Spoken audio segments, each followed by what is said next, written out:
engage people around some things like that? Do you find people uncomfortable with the term anti-Black racism? Are you uncomfortable with the term anti-Black racism? Yes, I definitely think so. Well, I just want to say thank you to the committee for having us here today. This is an extreme honor for me to be in this building talking about issues around anti-Black structural racism and racial equity. And so, you know, Ashley talked about the hows, to some degree the what of our journey to take in more direct action around racial equity and against anti-Black structural racism.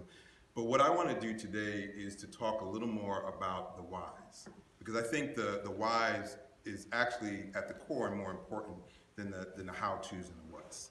And so while racial equity work correctly focuses on trying to address the deprivations experienced by Black people and people of color, I actually think that there's a broader, more collective, existential reason for supporting racial equity work. So I believe that making a commitment to eradicating anti-Black structural racism and achieving racial justice is one of the most important and impactful things that we can do for the future of our country, for our own personal development and growth, and for achieving in the most effective way the missions of many of our foundations.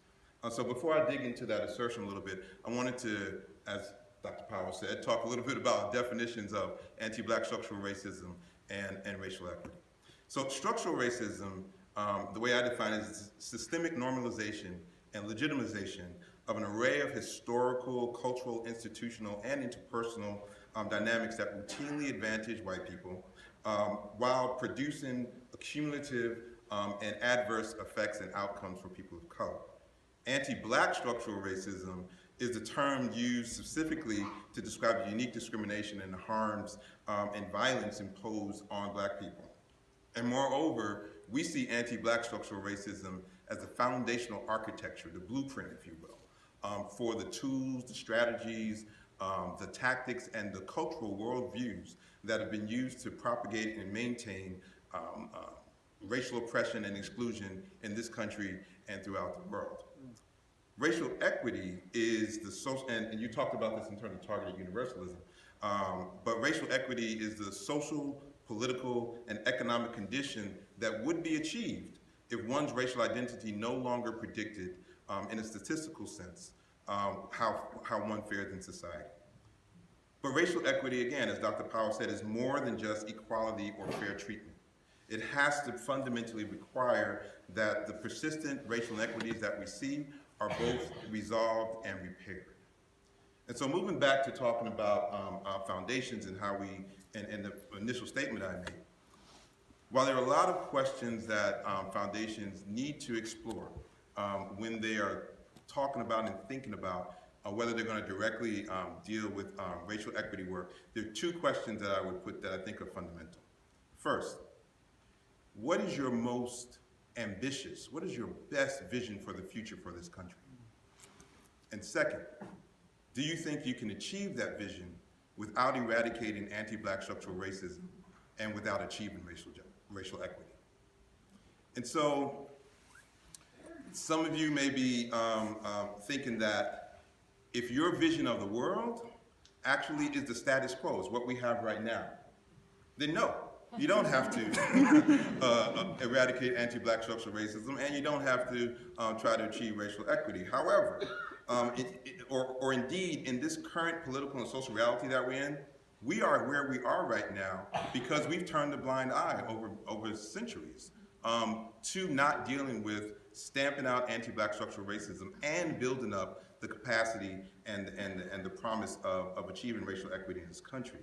And the current environment of fear, of loathing, of anxiety, of extreme inequities, and of the shredding of the democratic ideals and principles that we hold so dear, all of this is a natural progression and a natural outcome of not functionally and deliberately and aggressively dealing with anti-Black structural racism and racial inequity. However, if you're like me and you don't like where we are right now, and your vision for the future imagines a more compassionate, a more generous America, where people are actually able to thrive, and we are free to be our full and best selves, then the only way that we can get there is through eradicating anti-Black structural racism and through achieving racial equity. And so my personal reason for doing this work around racial equity is that I want Black people to be free. Free to thrive, and so have the freedom to thrive, and also have the freedom to be our full and true selves. This very building that we're in right now is a testament to the quest for freedom for Black people. The quest that we have been on that has both animated and haunted our lives since we were brought here in chains as slaves. And while the ongoing struggle for freedom for Black people in this country have yielded certain liberties under the law, we all know in different ways that those liberties are fleeting at best, and that it's a demonstrably insufficient standard to use liberty as a way of equating what we need in terms of equity and freedom from anti-Black racism. And so while I focus in my work in part on freedom for Black people, I understand that if and when Black people achieve freedom, then that means that all of us, including white people, all of us will have a true ability to thrive and a true ability to be our free and true selves. Because anti-Black structural racism and racial inequity doesn't only harm Black people, even though we suffer the fullest brunt of it. The reality is that we are all bound by and bound to a system that is predicated on anti-Black structural racism. And it's a system that dehumanizes and objectifies all of us, preventing us from fully embracing our core humanity and severely limiting our ability to reach our full potential as individuals and as a society overall. So imagine how we could be as a society, as a nation, if we did not spend the time that we do suppressing the natural talents and opportunities for Black people and other people of color in this country in order to maintain a false racial hierarchy. Imagine, if you would, what we could have achieved in science and art and philosophy and every discipline imaginable if we were able to move forward and provide an opportunity for everyone. Imagine what our lives would have been like if we were not bound to this dehumanizing system of anti-Black racism and we were actually free to be our true and full selves. Conversely, look at how we are stunted and constricted in our personal development now, particularly as it relates to talking about racism. The apprehension and the discomfort that many white people feel when directly talking about racism, to me is proof positive of the chains that are latched to us and that bind us to the system of anti-Black racism. But it's also an opportunity to embrace and to live through and live with the discomfort that we may experience and join with others to build the power to both stretch and break the chains that bind us to this system and to forge new bonds of humanity with one another. In terms of our foundations, I'm actually finish in 30 seconds. I'm going to finish in 30 seconds.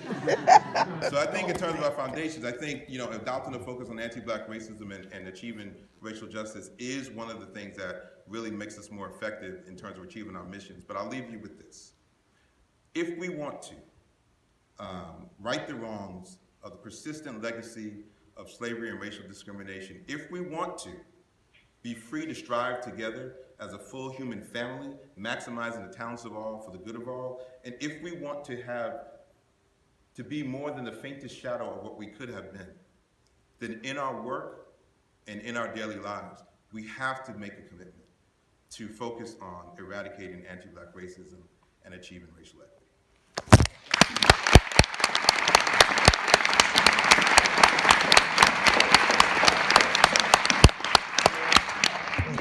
Big questions that are hard, and they touch every aspect of our life. I was teaching a class in Berkeley a couple of of days ago, and I talked about Declaration of Independence, we the people. Who is that we? Who gets counted in the we? Who gets read out of the we? And that's the question that they're not just asking in the United States, in England, in Austria, it's all over the world. Who are the we? What does it mean to be fully part of society? And clearly, the process of racism, religious bias, undermines a productive we. But we don't have much time left, and I want to just throw out two things. If you have questions, if you could, I think there's mics going around. If you could find the mic, and we'll try to recognize a couple of questions. But also, I want to press the panelists just a little bit. We don't have much time, so I'm going to press you to be quick. What do grant makers, family foundations, what should they do with this? How do you actually operationalize it? So, Jeff, you talked about going into a university that's asking for money and leveraging that money for something else. What are some other examples of things that family foundations can do? And you talked about not having a protracted board they have to fight through for 2 years to make some decisions. So I just want to give proper respect for who this group is and what they might do. So if any of you want to jump in on that. I actually wanted to make one comment that I think is important here too, which is we spoke briefly about the fact that people of color have the conversation about race every day, all the time. And I recognize that many white foundations do not, and families do not. And that conversation is important, but I also think it's important to do it in also at times in a white-only space, and that's okay to do. Because if you're going to have an honest conversation and an honest learning, you have to be able to speak about where your own fears and biases and concerns are. And so you can have people who have experience in the area come. You don't have to, we talk all the time about funding nonprofits who are duplicating work. You don't have to duplicate work. There are plenty of people who are doing work and can help teach, fearless dialogues, etc. But I think it's okay and important to have that conversation, but it's also important to have it not just that you have one person of color who comes and is leading the discussion and you're looking at them for the answers. You have to be able and be okay with having that conversation. It's difficult. I'll put it differently. We talk no, and I'll be nice as well too. Be short.